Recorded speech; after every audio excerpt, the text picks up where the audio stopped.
कामना की नई नई शादी हुई थी।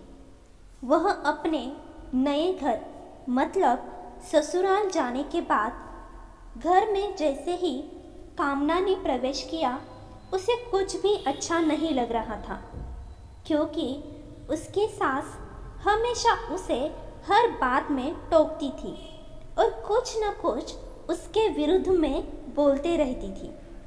उसके पति को भी उसके विरुद्ध भड़काती थी।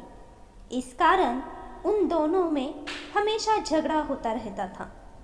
कामना इन रोज के ताने और झगड़ों से तंग आ चुकी थी। उसे अपने पिता का घर याद आने लगा। उसका पिता उससे बहुत प्रेम करता था। बचपन से जवानी तक पिता ने अपनी बेटी की सारी ज़रूरतों को पूरा किया था और बहुत लाडों से अपने बेटी को पाला था। उसे अच्छे संस्कार भी दिए थे, लेकिन उसके संस्कारों को कोई देख ही नहीं पा रहा था। हमेशा उसकी गलतियां निकाली जाती थी।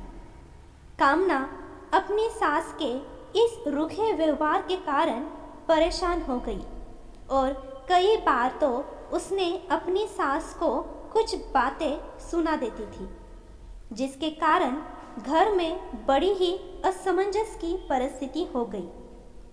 वह अपने पिता के घर लौट आई और रो रो कर पिता से कहने लगी, पिताजी, मैं अब उस घर में नहीं जाऊंगी, यही आपके पास रहूंगी। यदि आप मना करेंगे तो मैं आत्महत्या कर लूंगी। पिता समझदार थे। पिता ने बेटी को 2 दिन के बाद कहा, बेटी, यदि मैं तुझसे जो करने को कहूँ क्या तू वह करेगी? यदि तू उसके बाद भी कहेगी कि तू इस घर में मेरे साथ रहना चाहती है तो कोई बात नहीं।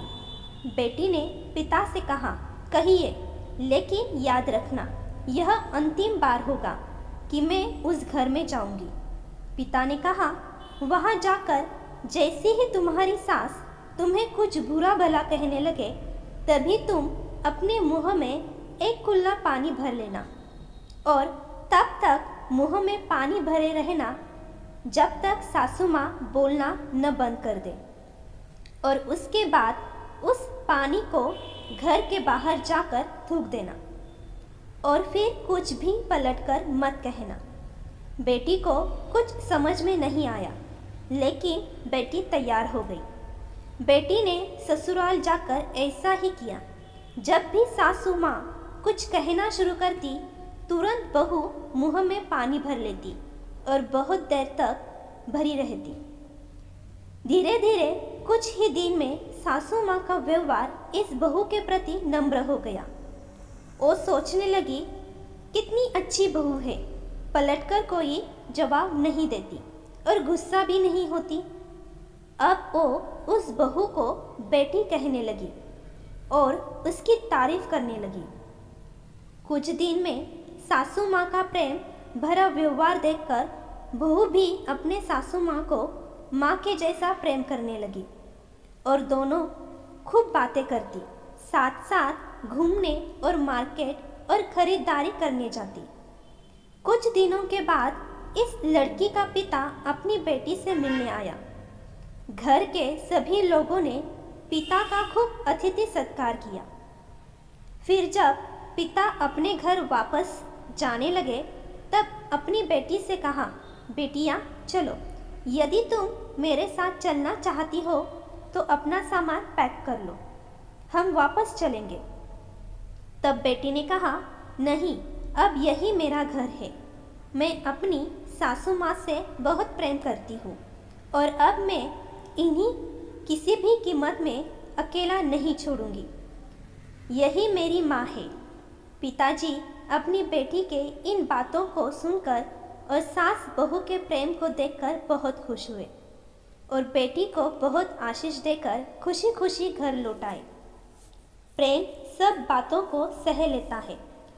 रिश्ते बनाना आसान है, निभाना कठिन, लेकिन जो रिश्ते निभाना जानते हैं वे ही लोग सही मायने में सच्चा प्रेम करते हैं।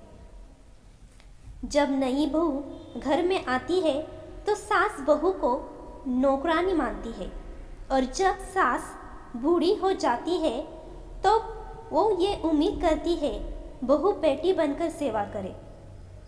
लाडली बेटियां ही नहीं, बहुएं भी होती है। बस थोड़ा सब्र, थोड़ी सहनशीलता, थोड़ा लोगों को समझने की ताकत लगती है।